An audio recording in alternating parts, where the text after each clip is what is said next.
Hello everyone. This lecture is on culture, orator and literature. It's part of your paper on media, culture and society.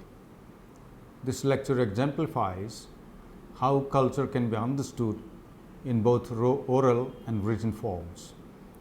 It discusses the features of orality and literacy to give an idea of how both are interwoven in defining and redefining culture. It shows how oral cultures are significant in asserting one's identity and useful in carrying out resistances in our everyday lives.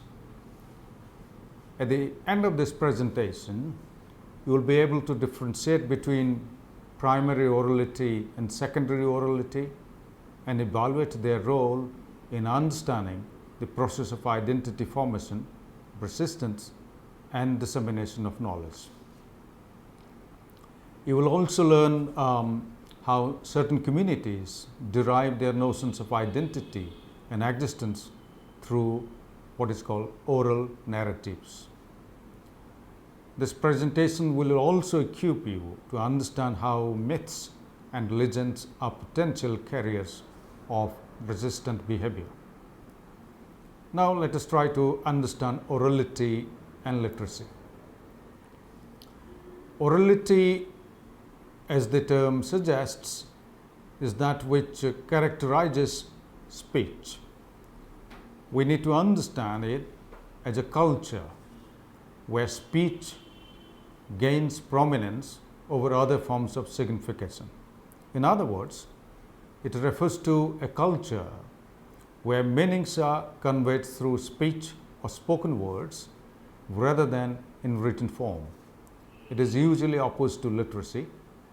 The question arises, what is included in the speech forms that define a culture's way of life?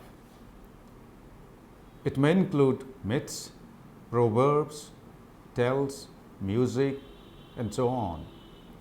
All these help in organizing one's own thought or gaining knowledge and making sense of everyday lives.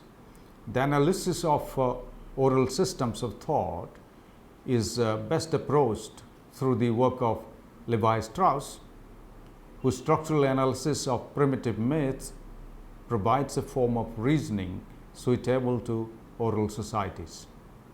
Myth is generally understood as a form of narrative shared among members of a particular community. It needs to be seen also as a means of disguising contradictions and ambiguities in a culture. According to Levi Strauss, myths are unique to specific cultures and can be said to be the thinking machines which provides a means to explain the workings of the world. Similarly, Carl Jung argued that the archetypical character of myths regulate the behavior of the individual members in order to establish and maintain the social order in a community. Literacy, on the other hand, refers to the social institution of writing, which serves as a means of communication apart from speech. Literacy is not a personal attribute of an individual, nor is an innate skill that has to be acquired by someone. Like any other social institutions, it has a means of production, that is the tools required for writing. So for instance, you need a pen, pencil, paper, and so on. The social dimension of literacy is the use of common alphabets or words that has to be understood by others in order to make the transmission of knowledge possible. If you trace the early history of literacy, you may find that it has been subjected to control in terms of who had access to it and for what purpose was it used. For example, in early India, only the priestly class had access to literacy, to read and write Sanskrit, which was used mostly for performing sacred rituals. Similarly, if we analyze the Oriental literature, it was mostly written by the educated white. about the illiterate non-white for the purpose of ruling over them and to establish their superiority over the non-whites. Edwards said in his book called Orientalism, he mentions that the entire world was divided into two halves, the Oriental, that is the East, and the Occidental, that is the West. The Oriental or the East was represented by the West in their literature, art, and painting to be uncivilized, barbaric, exotic, mystical, and therefore dangerous. The notion of white man's burden was strategically utilized by the West to justify their rule over the East. But what is the notion of white man's burden, by the way? White man's burden implied that the East, that is non-whites, were uncivilized, and it was the responsibility and therefore the burden of the whites to civilize the non-whites. Modern societies are committed to universal literacy and have made it a parameter to judge whether a society is considered to be developed or not depends on the rate of literacy. Higher the rate of literacy, the more developed the society is believed to be. Modern culture, therefore, is identified through its literate consciousness. The neutrality of literacy, however, is put into question today. Literacy is no longer considered as an innocent skill, rather it's a political and ideological that can be used as a means of social control, and you must understand it very carefully. However, its potential to struggle for emancipation as a progressive weapon cannot be negated in any case. The quality versus literacy, Walter J. Ong. Let us discuss his idea. The idea that oral cultures are different from literate societies can be associated with the work by Marshall McLuhan and Walter J. Ong. The differences between orality and literacy has been pointed out by Ong. Orality is natural and writing is artificial. While writing, the meaning of a word depends on its existence in a dictionary, whereas while speaking, the meaning of the words depends on the vocal exchange and the context. Speech is something which comes naturally, and writing is dependent on words which are derived from orality.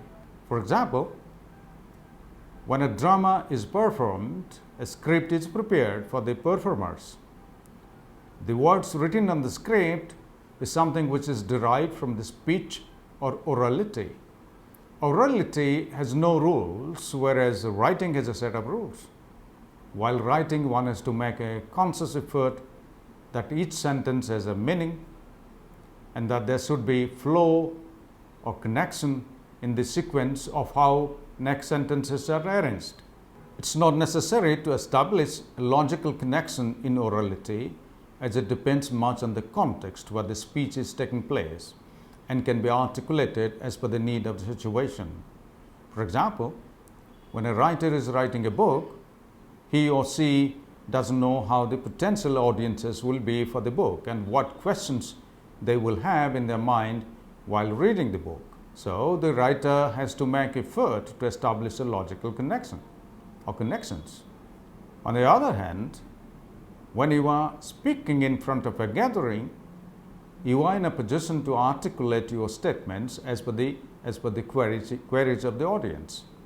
Similarly, Guy Poitevin also identifies certain features of oral narratives.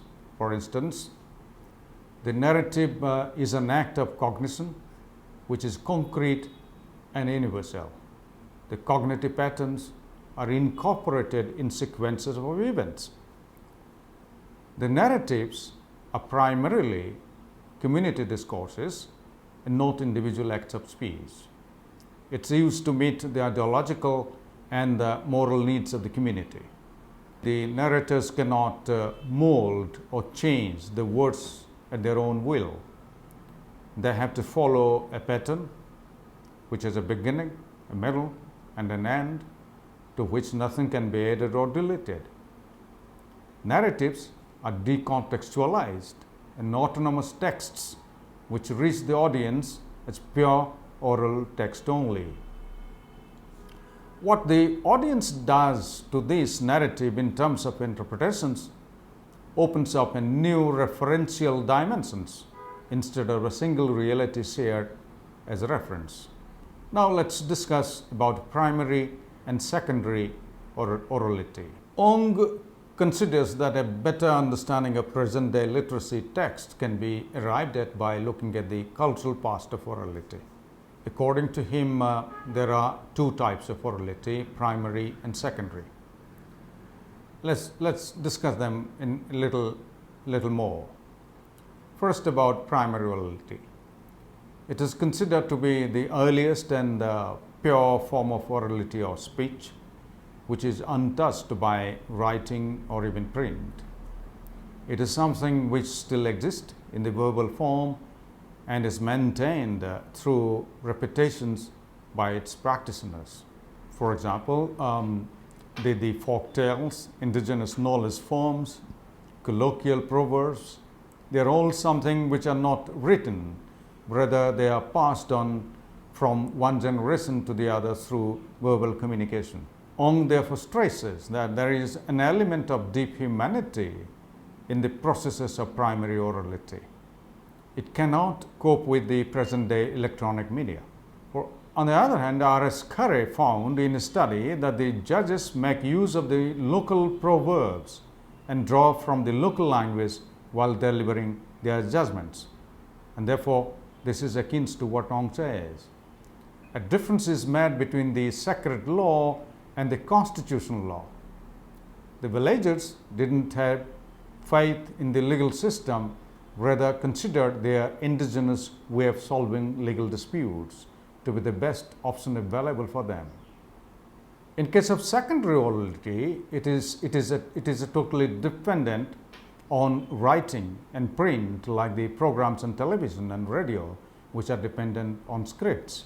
It is primarily found in fully literate societies and is completely suited to the needs of the media industry. For example, when you see the weather report on television news, it's carefully articulated by an individual who depends on what is written, what needs to be told, and what is not required to be told. The individual reporter cannot speak his or her own words or views about the weather, rather have to adhere to the script given to him or her. Now, something about the social context of orality, the affirmation and denial. Oral testimonies play a very significant role in constructing and relating to one's past and making sense of their present identity. Myths, narratives, memory, they're all included in the oral testimonies. Myths are seen to be factors of continuity which relate the past with the present and make the present more meaningful and intelligible. Narratives are the carriers of information by word of mouth in communities where oral tradition serves as the channel of communication. The role of memory is providing a historical foundation to the existence of any community, which is not a word for word transmission, rather it is prone to variations during narration. Since memory is selective, it becomes difficult for the narrator for the exact reproduction of the events. However, it cannot be denied that oral narratives act as a symbolic asset of deciding and asserting one's identity. The donkey and the Vadar identity, the case of affirmation and assertion. Now let's look at a study conducted by Guy Poitevin on the donkey and Vadar identity. Guy Poitevin did a study among the Vadars, the marginalized community in central India and Maharashtra. The community is traditionally engaged with breaking and cutting stones, basically stone cutters. He did a minute analysis of the myth related to the story of a donkey and then demonstrates how the Others appropriate these myths to understand their past and the present. But first, let us learn about the myth itself. According to the myth, the story begins with Lord Hanuman, when taking birth, sees the red sun and considers it to be a fruit and jumps to swallow the sun. He falls on earth, and other gods, especially Indra, king of gods, is afraid that sometime powerful exists than him. He tries to defeat Hanuman, but he is protected by Vayu, who is the god of wind in Hindu mythology. Vayu eventually stops the life on earth and hides under the hoof of a donkey. Being scared to see all life coming to an end, all the gods pleaded Lord Shiva to protect them. Shiva travels and wanders all around on earth in search of Vayu. He sees that all have perished except the donkey. Suspecting that the donkey must be knowing about Vayu's whereabouts, he promises the donkey to have a sanskar pinda, or the Shivalinga, in his hoof forever. The donkey gets elated to get the blessing from Lord Shiva and discloses the secret about Vayu. Lord Shiva apologizes to Vayu and asks him to revive and restore life on earth, to which he is obliged. Life was restored on earth by Vayu, but he was upset with the donkey for not keeping his word and vengefully curses him. And thus, the donkey was cursed to lead a life with hard work as a load carrier. Coming to the Vadars, they consider themselves to be the kindred of the donkey. They use donkeys as their main means of transport for their work and livelihood. They even worship their donkey, considering it to be a sacred, as the myth has made them to believe that Lord Shiva resides in the hoof of the donkey, and Hanuman is considered to be the divine emblem of the Vadar communities. The Vadars considered themselves to be hardworking and loyal to their masters, as the donkey is to them. The key characteristics of the animal is identified with the human beings, which they perceive to be the result of the curse, which cannot be reverted. The power of orality is descent, resistance, and identity. As we can tell, the myth revolving around the donkey is being used by the Vadars to affirm their social status. However, not all myths are used to appropriation and affirmation of one's status in the society. A parallel history or text or narrative can also be possibly created by the subordinate group of challenge the culture of hegemony. They could challenge the culture of hegemony. The oral narratives also serve as a symbolic form of protest and resistance of the hierarchical structure prevailing in the society. This has been exemplified by Badri Narayan in his study on the popular myth of Chuharmal, a local hero of the lower castes in Bhojpur region of Bihar. The folk memory of Chuharmal is associated with the sense of pride and victory among the Dusad, who are a subordinate caste in their social protest against the Bhumiyars, an elite and dominant caste of Bihar. The people's memory of Chuharmal creates a sense of defeat among the Bhumiyars. The narrative about Chuharmal has multiple interpretations, texts, and versions. The creation of myths and mythical characters by the lower caste gives them a sense of satisfaction that they are able to put up a symbol of protest against the dominating hegemonic classes, in this case the Bhumiyars. Badri Narayan concludes that myths provide a channel to regularize protests through its repetitions in the memory and narratives of the people. In a similar vein, Hema Raidkar found in her study that the green mill songs provides a platform for the peasant women to communicate among other women about their plight and to carry forward their everyday protest against the patriarchal structures in the society. In this case, the act of singing becomes somewhat similar to an act of speaking when the performers want their messages to be conveyed, understood, and most importantly, believed. The performers use different strategies like doing variations in the original text, time, and pitch of either the speech or singing to facilitate the process of identification among the audiences.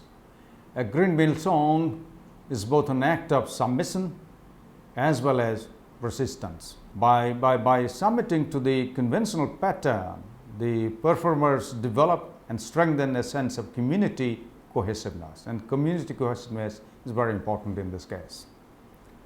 The collective values and memories that prove their existence as members of the group is further reinforced.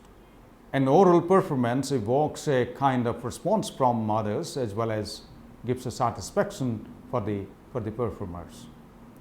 It provides for confirmation of as well as subversion of existing hegemonies. So friends, now we have come to the conclusion of this program. To sum up, at the end of this presentation, you have an idea of how culture is shaped and reshaped through orality and literacy. Though a difference is made between orality and literacy, it's not essential to claim that oral societies existed in pre-industrial society. In industrial societies, literacy coexists with orality in certain spheres of life. For example, the early socialization of infants is fully dependent on the oral communication than literary texts. Further, we cannot differentiate much between them as one is dependent on the other. That is, orality is quite essential to understand literary texts. Each community has its own narrative, own myth, legend, etc., and which they utilize to ascertain their identities, justify their actions, and engage with everyday resistance. We hope that you enjoyed this lecture, and for more details, please do read readings given at the end of your module, which are extremely essential, and also do attempt the questions given at the end of each module. Thank you very much.